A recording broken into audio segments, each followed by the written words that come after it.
विद्यार्थी मित्रांनो, यावर्षी आपण BA फायनलला सेमिस्टर 5ला भारतीय अर्थव्यवस्था हा विषय शिकत आहोत। या भारतीय अर्थव्यवस्था या विषयाच्या अभ्यासक्रमाचे 4 युनिट आहे।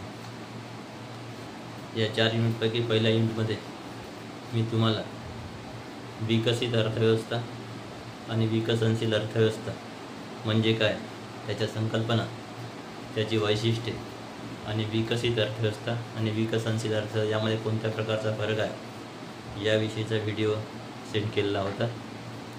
त्यानंतर पहिल्याच युनिटमध्ये भारतीय अर्थव्यवस्थेची मूलभूत वैशिष्ट्ये कोणती, हा सुद्धा एक मोठा प्रश्न 16 मार्काचा विचारला जाऊ शकतो। त्याचा पण तुम्हाला मी व्हिडिओ सेंड केलेला होता। जे व्हिडिओ मी तुम्हाला सेंड केलेले आहे ते चांगल्या प्रकारे लक्षात घ्या आणि काही नोट्स काढून ते ठेवा, म्हणजे ज्यामुळे तुम्हाला चांगल्या प्रकारे अभ्यास करता येईल। त्यानंतर मी पहिल्या युनिटमध्ये देशाच्या मागासलेपणाची कारणे कोणती आणि त्यावरील उपाय कोणता यासंबंधीचे नोट्स तुमच्या व्हॉट्सअप ग्रुपवर सेंड केले होते। त्याचप्रमाणे पहिल्या युनिटमध्ये भारतीय अर्थव्यवस्था आणि विकसित अर्थव्यवस्था यामध्ये कोणत्या प्रकारचा फरक आहे या विषयीचे सुद्धा नोट्स तुम्हाला मी तुमच्या व्हॉट्सअप ग्रुपवर सेंड केले होते। मी पहिल्या युनिटमध्ये 4 प्रश्न सेंड केले, त्या 4मध्ये 2 व्हिडिओ आणि 2 नोट्स, हे 4ही चांगल्या प्रकारे करून ठेवा, म्हणजे तुमचे पहिल्या युनिटमध्ये 20 मार्क त्या ठिकाणी कव्हर होऊ शकते। युनिट 2मध्ये लोकसंख्या संक्रमण सिद्धांत, लोकसंख्या वाढीची कारणे कोणती, लोकसंख्येच्या समस्या कोणत्या, लोकसंख्येची वैशिष्ट्ये कोणती आणि लोकसंख्या नियंत्रित करण्यासाठी कोणत्या प्रकारचे उपाय योजले पाहिजे, हा भाग आपण युनिट 2मध्ये शिकणार आहोत। त्यामध्ये तुम्हाला मी लोकसंख्या वाढीची वैशिष्ट्ये, लोकसंख्येची वैशिष्ट्ये, लोकसंख्या वाढीची कारणे, लोकसंख्येमुळे कोणत्या प्रकारच्या समस्या निर्माण होतात आणि त्यावरील उपाय कोणते योजले पाहिजे याविषयीचे नोट्स मी तुमच्या व्हॉट्सअप ग्रुपवर सेंड केलेले आहे।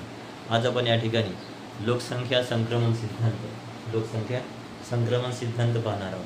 हा प्रश्नसुद्धा तुम्हाला 8 मार्कासाठी लोकसंख्या संक्रमण सिद्धांतावर टिप लिहा किंवा सिद्धांताचे विवेचन करा असा प्रश्न विचारला जाऊ शकतो। लोकसंख्या संक्रमण सिद्धांत आधुनिक अर्थशास्त्रज्ञ माल्थस यांनी मांडलेला आहे। लोकसंख्या संक्रमण सिद्धांत आधुनिक अर्थशास्त्रज्ञ माल्थस यांनी मांडलेला आहे। माल्थसच्या मतानुसार देशाचा विकास होत असताना त्या विकासाचा लोकसंख्या वाढीवर कसा आणि कोणता परिणाम होतो, देशाच्या विकासाचा लोकसंख्या वाढीवर कसा आणि कोणता परिणाम होतो याचं विवेचन या सिद्धांतात केलेलं आहे। आणि यासाठी त्यांनी विकासाच्या 3 अवस्था मानलेल्या आहेत। विकासाची पहिली अवस्था, दुसरी अवस्था आणि तिसरी अवस्था। पहिली अवस्थेमध्ये जन्मदरही जास्त असतो आणि मृत्यूदरही जास्त असतो। पहिल्या अवस्थेमध्ये जन्मदर व मृत्यूदर दोन्ही जास्त। पहिल्या अवस्थेमध्ये, विकासाच्या पहिल्या अवस्थेमध्ये जन्मदर आणि दोन्ही जास्त असतो, म्हणजे पहिल्या अवस्थेमध्ये देशाचा विकास झालेला नसतो, म्हणजे देश मागासलेला असतो आणि शेतीसुद्धा मागासलेली असते। शेतीप्रधान कृषी अर्थव्यवस्था असं ते स्वरूप असतं। म्हणजे विकासाच्या पहिल्या अवस्थेमध्ये शेतीचा विकास झाला नसतो, लोकांचा विकास झाला नसतो, निरक्षरता मोठ्या प्रमाणात असते, अंधश्रद्धा मोठ्या प्रमाणात असते, शेतीचा विकास झाल्यामुळे लोकांचं उत्पन्न जास्त वाढत नाही, दारिद्र्याचं प्रमाण जास्त असते आणि बेरोजगारीसुद्धा जास्त असते, दरडी उत्पन्न प्रति व्यक्ती उत्पन्नसुद्धा जास्त असते, अंधश्रद्धा मोठ्या प्रमाणात असते, आरोग्याच्या सुविधा झालेल्या नसतात, परंपरागत पद्धतीने शेती केली जाते। आणि म्हणूनच जुन्या काळामध्ये आपल्या आजोबा पणजोबांना 15-15, 10-10 मुलं जन्माला घातली होती, आणि 10-10, 15-15 मुलांना जन्म घालत होते, कारण त्यावेळेस मुलं जन्मल्यानंतर ते वाचेल किंवा नाही, ते जगेल किंवा नाही असा प्रश्न होता। आणि म्हणूनच पहिल्या काळामध्ये लोकांना 10-10, 15 मुले होत होते, म्हणजे ते मूर्ख होते असं नाही, तर त्यावेळेची परिस्थिती होती, देवीचे रोग होते, अशा अनेक साथीचे रोग होते, त्यामुळे मृत्यूदर जास्त, म्हणजे पहिल्या अवस्थेमध्ये जन्मदरही जास्त होता आणि मृत्यूदर जास्त होता। त्यामुळे पहिल्या अवस्थेमध्ये जन्मदर जास्त असल्यामुळे आणि मृत्यूदर जास्त असल्यामुळे लोकसंख्या फारशी वाढत नाही। या ठिकाणी आपण ते लिहिलेलं आहे की पहिल्या अवस्थेमध्ये या अवस्थेत अर्थव्यवस्था कृषीप्रधान व मागासलेली असते। बहुसंख्य परंपरागत रीतिरिवाजाचे पालन करणारे असतात। बहुसंख्य लोक परंपरागत रीतिरिवाज पालन करणारे असतात, शिक्षणाचा अभाव असतो, राहणीमानाचा स्तर खालावलेला असतो, अन्न वस्त्र निवारा आरोग्याच्या फारशा सुविधा उपलब्ध नसतात, त्यामुळे जन्मदर आणि मृत्यू दोन्हीशी जास्त राहून लोकसंख्या वाढीचा दर कमी असतो. आणि दोन्ही जास्त असल्यामुळे लोकसंख्या फारशी वाढत नाही. ही अवस्था साधारणतः अविकसित देशामध्ये विकासाच्या प्रारंभिक अवस्थेत दिसून येते. म्हणजे पहिल्या अवस्थेमध्ये विकास झाला नसतो. शेतीप्रधान कृषीप्रधान अर्थव्यवस्था असते, परंपरागत पद्धतीने शेती केली जाते, दारिद्र्याचं प्रमाण मोठ्या प्रमाणात असते, अंधश्रद्धा असते, निरक्षरता असते, आरोग्य सुविधा नसतात, त्यामुळे जन्मदर जास्त असतो आणि मृत्यूदर जास्त असतो. परंतु दोन्ही जास्त असल्यामुळे पहिल्या अवस्थेमध्ये लोकसंख्या फारशी वाढत नाही असं आपण या ठिकाणी दिलं आहे. दुसऱ्या अवस्थेमध्ये आर्थिक विकासाला नुकतीच सुरुवात झालेली असते. दुसऱ्या अवस्थेमध्ये आर्थिक विकासाला नुकतीच सुरुवात झालेली असते, त्यामुळे देशाच्या सर्व भागात सुधारणा होऊ लागते. परंतु विकासाचा वेग मात्र मंद असतो. वाहतुकीच्या साधनात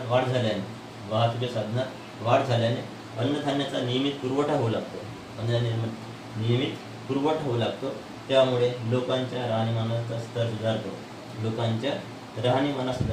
परंतु जन्मदर कायम राहतो. परिणामतः लोकसंख्या तीव्र गतीने वाढू लागते. लोकसंख्या वाढीच्या या अवस्थेला लोकसंख्या विस्फोटाची अवस्था असे म्हणतात. दुसऱ्या अवस्थेमध्ये थोडी विकासाला सुरुवात होते. सर्व भागात विकासाला सुरुवात होते, परंतु विकासाचा वेग मात्र मंद असतो. लोकांना अन्नधान्य पुरवठा, अन्न वस्त्र निवारा ह्या गोष्टी सर्व मिळू लागतात, त्यामुळे लोकांचा जीवनमानच थोडा वाढतो. परंतु लोकसंख्या मात्र या दुसऱ्या अवस्थेमध्ये म्हणजे जन्मदर कायम राहतो. दुसऱ्या अवस्थेमध्ये जन्मदर कायम राहतो आणि मृत्यूदर मात्र कमी होतो. दुसऱ्या अवस्थेमध्ये जन्मदर हा कायम राहतो कारण विकासाला सुरुवात झालेली असते, सुधारणा होऊ लागते, लोकांच्या गरजा पूर्ण होऊ लागतात, त्यामुळे जन्मदर कायम राहतो. परंतु मृत्यूदर मात्र कमी होतो. म्हणजे आरोग्याच्या सुविधा निर्माण होतात आणि मृत्यूदर कमी होतो. म्हणजे जन्मदर कायम राहिल्यामुळे आणि मृत्यूदर मात्र कमी झाल्यामुळे लोकसंख्या वाढत जाते आणि लोकसंख्या विस्फोटाची स्थिती निर्माण होते. आज भारतामध्ये जी अवस्था दिसते ती लोकसंख्या विस्फोटाची स्थिती दिसून येते. आजचा विचार केला तर भारतामध्ये 1951 नंतर ही सर्व परिस्थिती दिसायला लागली होती आणि त्यामुळे ही जी दुसरी अवस्था आहे, ही दुसरी अवस्था देशाच्या विकास दृष्टीने फार मोठी गंभीर असते असं आपल्याला म्हणता येईल. तिसऱ्या अवस्थेमध्ये जन्मदरही कमी होतो आणि मृत्यूही कमी. तिसऱ्या अवस्थेमध्ये जन्मदर कमी व मृत्यूदरही कमी होतो. तिसऱ्या अवस्थेमध्ये जन्मदरही कमी होतो आणि मृत्यूदर कमी होतो, त्यामुळे जन्मदर कमी झाल्यामुळे आणि मृत्यूदर कमी झाल्यामुळे लोकसंख्या फारशी वाढत नाही. म्हणजे या तिसऱ्या अवस्थेत विकासाचा एक उच्चतम पातळी गाठल्या गेलेली असते. तिसऱ्या अवस्थेमध्ये विकासाची एक उच्चतम पातळी गाठल्या गेलेली असते. लोकांचे ग्रामीण भागाकडून शहरी भागाकडे स्थानांतर होऊ लागते. म्हणजे खेड्यातील लोक शहरामध्ये कामाला येऊ लागतात. शहरात आल्यामुळे लोकांचा शैक्षणिक सुधारतो. लोकांना चांगल्या प्रकारे शिक्षण मिळू लागते, म्हणजे शैक्षणिक सुधारतो. आरोग्यविषयक सुविधा मोठ्या उपलब्ध होतात. आरोग्याच्या सुविधा उपलब्ध होतात, दवाखाने मोठ्या प्रमाणात असतात आणि त्या सुविधा असल्यामुळे लोकांच्या परंपरागत विचारात बदल होऊन ते आधुनिक विचार करू लागतात. राहणीमानाचा स्तर टिकवून ठेवण्यासाठी कुटुंब मर्यादित ठेवण्याचा प्रयत्न करतात, त्यामुळे जन्मदर आणि मृत्यूदर दोन्हीही कमी होऊन लोकसंख्या वाढ मर्यादित होते.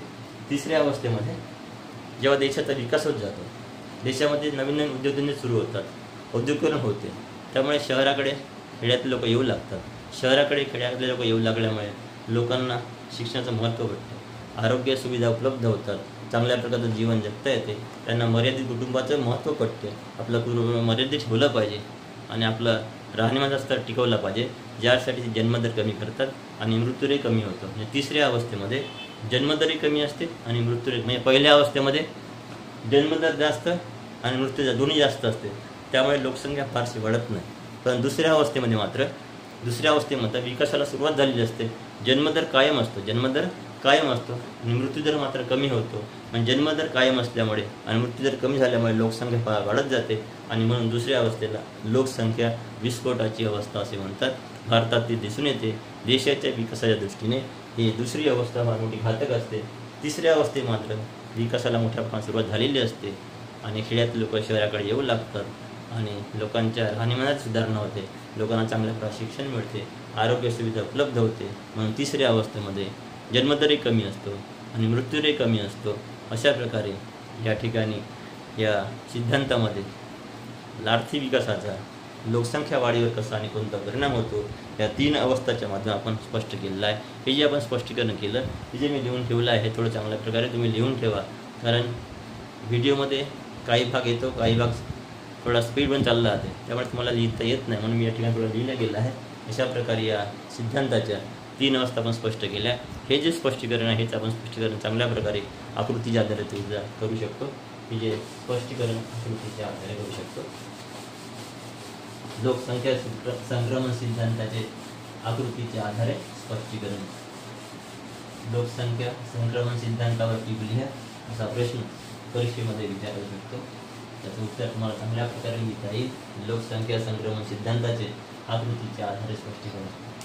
लोकसंख्या संक्रमण सिद्धांताचे आकृतीच्या आधारे स्पष्टीकरण. लोकसंख्या संक्रमण सिद्धांताचे आकृतीच्या आधारे स्पष्टीकरण. OX इकडे OY, OX OY लोकसंख्या वाढ, लोकसंख्या वाढ, विकासाची अवस्था, विकासाची अवस्था आहे, विकासाची अवस्था,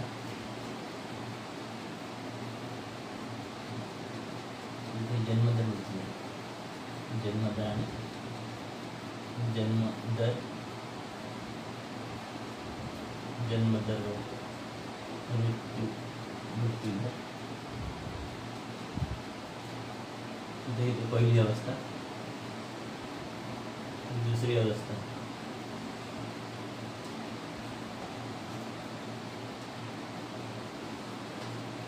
OX पहिली अवस्था, पहिली अवस्था स्टेज 1, स्टेज 1 पहिली अवस्था. स्टेज 2, स्टेज 2 दुसरी अवस्था, दुसरी अवस्था. आणि स्टेज 3 तिसरी अवस्था.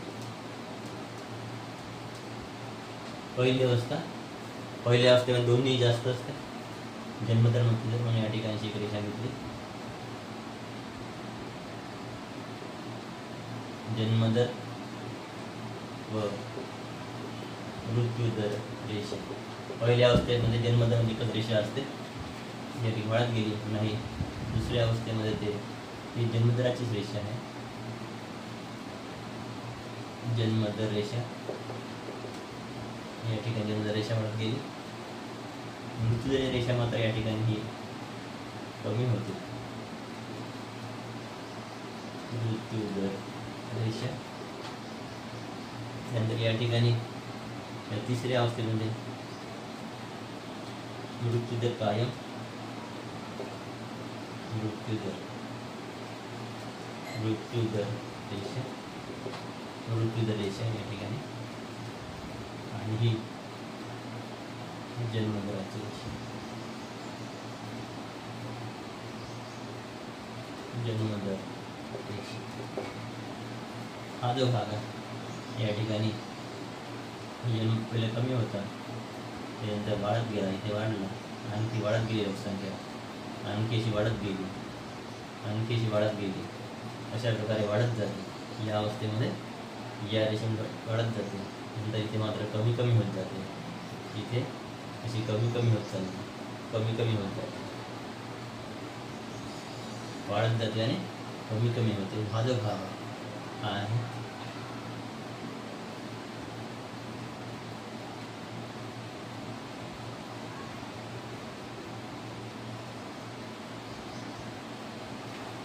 हा जो भाग आहे आपला, हा चौकोन लोकसंख्या विस्फोट, लोकसंख्या विस्फोट अवस्था, लोकसंख्या विस्फोट अवस्था हा भाग आहे.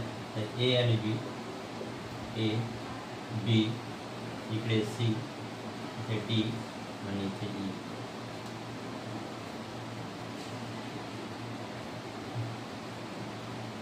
या आकृतीमध्ये आडव्या अक्षावर लोकसंख्या वाढ दर्शविली आहे. या लोकसंख्या संक्रमणाच्या 3 अवस्था आहे.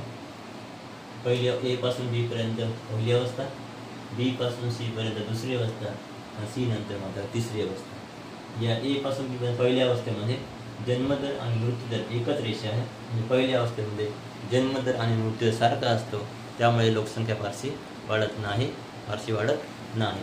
दुसऱ्या अवस्थेमध्ये बी पासून सी पर्यंत जन्मदर हे सरळ आहे, म्हणजे जन्मदर ह्या सारखा आहे. बी पासून सी पर्यंत जी रेषा आहे हे दुसऱ्या अवस्थेत जन्मदराची रेषा दर्शवते.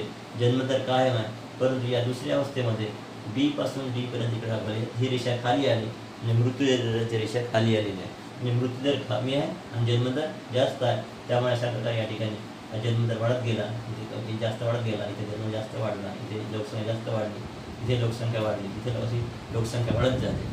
तिसऱ्या अवस्थेमध्ये जन्मदर कमी होतो, मृत्यूदर मात्र कायम आहे. जन्मदर कमी झाल्यामुळे या ठिकाणी लोकसंख्या जास्त आहे, या ठिकाणी लोकसंख्या कमी आहे, अशी कमी होत गेली.